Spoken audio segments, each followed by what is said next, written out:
नमस्कार। मैं Anil Saxena capital gain के इस अंतिम संस्करण के साथ उपस्थित हूँ।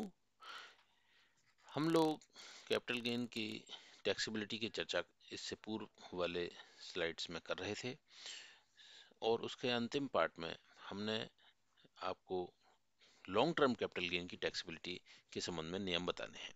हमने बताया था कि लॉन्ग टर्म कैपिटल गेन्स को हम 3 भागों में बांटते हैं। ऐसे दीर्घकालीन पूंजी लाभ जो धारा 112 के अंतर्गत कवर्ड हैं, ऐसे पूंजी लाभ जो लिस्टेड इक्विटी शेयर्स या जीरो कूपन बॉन्ड से उत्पन्न होते हैं, या ऐसे पूंजी लाभ जो पहली 2 दशाओं में कवर्ड नहीं होते, यानी कि जो धारा 112 ए में भी कवर्ड नहीं है और वो लिस्टेड इक्विटी शेयर्स और जीरो कूपन बॉन्ड से भी होने वाले पूंजी लाभ नहीं है। उनको हम सामान्य पूंजी लाभ के रूप में तीसरी कैटेगरी के रूप में टैक्सेबल करते हैं। तो यहाँ पे हमने इससे पिछली स्लाइड्स में टैक्सेबिलिटी की चर्चा की थी कि हम धारा 112 ए के अंतर्गत उत्पन्न होने वाले जो जिन सिक्योरिटीज़ के ऊपर सिक्योरिटी ट्रांजैक्शन टैक्स लागू होता है, उनके ऊपर हम 1 लाख रुपए की बेसिक लिमिट से ऊपर जो लॉन्ग टर्म कैपिटल गेन्स हैं, उस पर हम कैसे टैक्सेबल करते हैं उसके संबंध में चर्चा हम कर चुके हैं। Short long term capital gain का जो दूसरा पार्ट है, जिसके अंतर्गत हम चर्चा करेंगे कि ऐसे लॉन्ग टर्म कैपिटल गेन जो धारा 112 ए के अंतर्गत कवर्ड नहीं होते और वो लिस्टेड सिक्योरिटीज से रिलेटेड हैं और जीरो कूपन बॉन्ड से रिलेटेड हैं। यहाँ ये बात ध्यान रखेंगे कि लिस्टेड सिक्योरिटीज में यूनिट्स शामिल नहीं होंगे। जो लिस्टेड सिक्योरिटीज हैं, यूनिट्स के अलावा, म्यूचुअल फंड्स के यूनिट्स के अलावा, और जीरो वो शामिल नहीं होंगे। जीरो कूपन बॉन्ड्स और लिस्टेड सिक्योरिटीज के ऊपर ये कैटेगरी लागू होती है। तो यहाँ इसके संबंध में हमने एक चार्ट बनाया हुआ है इसके नियमों का विश्लेषण करने के लिए।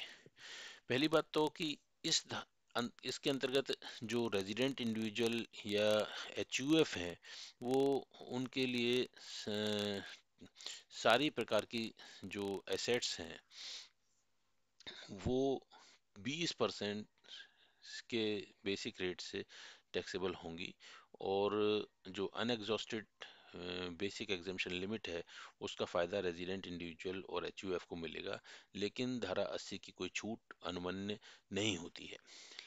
इसी प्रकार से जो रेजिडेंट फर्म्स हैं या लिमिटेड लायबिलिटी पार्टनरशिप्स हैं, उनके ऊपर भी ऐसी सारी लिस्टेड सिक्योरिटीज़ और जीरो कूपन बॉन्ड्स के ऊपर जो टैक्स की रेट है वो 20% है। यहाँ पे ये रेजिडेंट फर्म्स और LLP unexhausted basic exemption limit का फ़ायदा नहीं ले सकते और उनको भी धारा 80 की कोई छूट अलाउबल नहीं होती। फिर चर्चा आती है रेजिडेंट एसोसिएशन ऑफ पर्सन या बॉडी ऑफ इंडिविजुअल की। इन एसोसिएशन ऑफ पर्सन और बॉडी ऑफ इंडिविजुअल में भी all listed securities and zero coupon bonds excluding units के ऊपर जो टैक्स की रेट है वो 20% की है। इन्हें भी बेसिक एग्जेम्पशन लिमिट का कोई लाभ नहीं मिलेगा, न ही इनको धारा 80 के अंतर्गत कोई छूट प्रदान की जाएगी। डोमेस्टिक कंपनी जो घरेलू कंपनियां हैं, इंडियन कंपनीज हैं, उनके लिए भी सारी लिस्टेड सिक्योरिटीज और zero coupon bonds excluding units के ऊपर बेसिक टैक्स की रेट 20% है। इनको भी अनएग्जॉस्टेड बेसिक एग्जेम्पशन लिमिट का लाभ नहीं मिलेगा और धारा 80 की कोई छूट प्राप्त नहीं होगी। अब बात आती है नॉन कॉरपोरेट एनआरआईज की। ऐसे अभी तक हमने चर्चा की रेजिडेंट इंडिविजुअल्स और एचयूएफ की, लेकिन हम इंडिविजुअल्स की चर्चा कर रहे हैं ऐसे जो कि एनआरआई हैं और नॉन कॉरपोरेट हैं, या फिर फॉरेन कंपनीज की। जब हम नॉन कॉरपोरेट एनआरआईज और फॉरेन कंपनीज की बात करेंगे, तो यहाँ पे जो हमने लिस्टेड सिक्योरिटीज और जीरो कूपन बॉन्ड्स की बात की, वहाँ पे हमने कहा कि ऑल एक्सक्लूडिंग अनलिस्टेड सिक्योरिटीज। तो जो भी अनलिस्टेड सिक्योरिटीज हैं उनके ऊपर टैक्स की रेट हमने आगे आपको बताया कि 10% है, लेकिन जो लिस्टेड सिक्योरिटीज हैं उन पर टैक्स की रेट 20% है। अनलिस्टेड सिक्योरिटीज के ऊपर टैक्स की रेट 10% है, लिस्टेड सिक्योरिटीज की पे 10 टैक्स की रेट 20% है in case of non corporate NRIs और फॉरेन कंपनीज की दशा में। और दोनों को ही अनएग्जॉस्टेड बेसिक एग्जेम्पशन लिमिट का फायदा नहीं मिलेगा और धारा 80 की छूटों का फायदा नहीं मिलेगा। तो एक चार्ट के रूप में हमने जहाँ पे अलग अलग प्रकार के करदाताओं के लिए हमने ऐसी कैपिटल गेन्स के टैक्सेबिलिटी की चर्चा यहाँ पे की इस स्लाइड में। इस पूरे चार्ट को अगर हम समराइज कर दें, इस पूरे चार्ट को अगर हम एक नट शेल के अंदर बताना चाहें, तो हमने इनको सिंप्लीफाइड रूप में यहाँ पे जिक्र किया है कि जब हम लिस्टेड सिक्योरिटीज या zero coupon bonds excluding units की लॉन्ग टर्म कैपिटल गेन की टैक्सेबिलिटी की चर्चा करते हैं, तो in general long term capital gains जो धारा 112 के अंतर्गत कवर्ड नहीं होते, उनके ऊपर बेसिक टैक्स की रेट 20% है।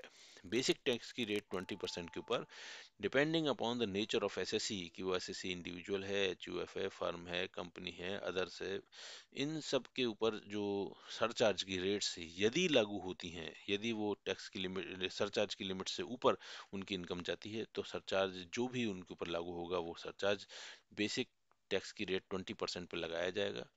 उसके बाद 4% एजुकेशन सेस भी इसके ऊपर लगाया जाएगा। तो जो मूल आधार कर की दर है वो 20% इन जनरल रहती है। इस 20% की रेट के जो अपवाद हैं वो कौन कौन से हैं, उनको हमने यहाँ पे समराइज किया कि अगर in case of non corporate NRIs and foreign companies पे जो लॉन्ग टर्म कैपिटल गेन है अनलिस्टेड सिक्योरिटीज पे, उन पे बेसिक टैक्स की रेट 20% से घटा के 10% कर दी जाती है। इसके ऊपर भी एज एप्लीकेबल यदि कोई सरचार्ज हो तो वो अप्लाई किया जाता है 10% की रेट पे, और 4% एजुकेशन सेस भी लागू होता है।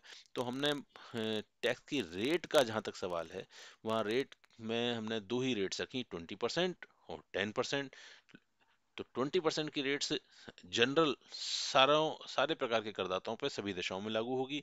लेकिन जो 10% की रेट है वो सिर्फ नॉन कॉरपोरेट एनआरआईज के ऊपर और फॉरेन कंपनीज के ऊपर लागू होगी, और वो भी जो ऐसी सिक्योरिटीज हैं, अनलिस्टेड सिक्योरिटीज हैं, जो किसी क्लोजली हेल्ड प्राइवेट कंपनीज की हैं, उनके ऊपर ही लागू होती है। तो unlisted securities and shares of closely held company जो कि किसी विदेशी कंपनी के द्वारा धारित किए गए हैं या किसी गैर निगमीय अनिवासी भारतीय के द्वारा रखे गए हैं और ट्रांजैक्ट किए जाते हैं, उससे उत्पन्न होने वाले लॉन्ग टर्म कैपिटल गेन को हम बेसिक टैक्स रेट 10% से टैक्सेबल करते हैं। इसके अलावा शेष सभी हैं जो इस कैटेगरी के अंतर्गत आने वाले लॉन्ग टर्म कैपिटल गेन्स हैं, यानी कि लिस्टेड सिक्योरिटीज और zero coupon bonds excluding units से जो कैपिटल गेन्स कवर्ड होते हैं, उन पर बेसिक टैक्स की रेट 20% होती है।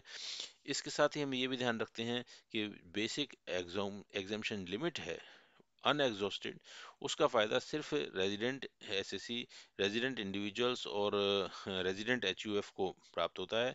शेष किसी को अनएग्जॉस्टेड बेसिक एग्जाम्शन लिमिट का लाभ नहीं मिलेगा इस तरह के लॉन्ग टर्म कैपिटल से एडजस्ट करने के लिए, और किसी भी प्रकार के करदाता को धारा 80 की कोई छूट प्राप्त नहीं होती इस प्रकार के लॉन्ग टर्म कैपिटल गेन्स पे। तो प्रारंभ में जब हमने ये बताया था कि लॉन्ग टर्म कैपिटल गेन्स की टैक्सेबिलिटी के नियमों को हमने तीन भागों में बांटा है। ऐसे लॉन्ग टर्म कैपिटल गेन जो धारा 112 के अंतर्गत कवर्ड हैं ऐसी सिक्योरिटीज पे जिनके ऊपर सिक्योरिटी ट्रांजैक्शन टैक्स लगता है। दूसरा, ऐसे कैपिटल गेन्स जो धारा 112 के अंतर्गत कवर्ड नहीं है लेकिन लिस्टेड सिक्योरिटीज या जीरो कूपन बॉन्ड से उत्पन्न हुए हैं। इन दोनों की चर्चा हमने की। अब हम चर्चा करेंगे शेष बचे हुए लॉन्ग टर्म कैपिटल गेन्स की, यानी कि ऐसे लॉन्ग टर्म कैपिटल गेन जो न तो धारा 112 ए में कवर होते हैं, न वो लिस्टेड सिक्योरिटीज या zero coupon bonds excluding units से संबंधित हैं। बाकी के शेष बचे हुए सारे जो लॉन्ग टर्म कैपिटल गेन्स हैं उनके ऊपर टैक्स की बेसिक रेट 10% लागू होती है। लेकिन ये भी ध्यान रखा जाता है कि इनकी गणना करते समय इंडेक्सेशन का बेनिफिट नहीं मिलता। इंडेक्सेशन को यूज किए बिना शेष बची हुई कैपिटल गेन्स को हम जब टैक्सेबल करेंगे तो विदाउट इंडेक्सिंग 10% की रेट है। करदाता के लिए ये विकल्प उपलब्ध है कि यदि वो टैक्स की रेट कम यानी कि 10% लेना चाहता है तो वो इंडेक्सेशन का लाभ उसे छोड़ना पड़ेगा। यदि वो टैक्स 20% की रेट से देना चाहता है तो उसको सूचकांकन की का लाभ मिलेगा। वो अपनी कॉस्ट ऑफ एक्विजिशन को सूचकांकित कर सकता है। तो both the options are available for the SSC. He can choose 10% without indexing benefit and he can choose 20% with the indexing benefit whichever is beneficial in the interest of SSE। जो उसको ज़्यादा लाभप्रद प्रतीत होता है उस हिसाब से वो टैक्स के लिए ऐसे दीर्घकालीन पूंजी लाभों के लिए दर चुन सकता है। और इसके साथ ही ये भी ध्यान रखना है कि इस बेसिक जो टैक्स रेट चाहे वो 10% हो चाहे वो 20% हो उसके ऊपर यदि सरचार्ज एप्लीकेबल है तो वो अलग से लगेगा।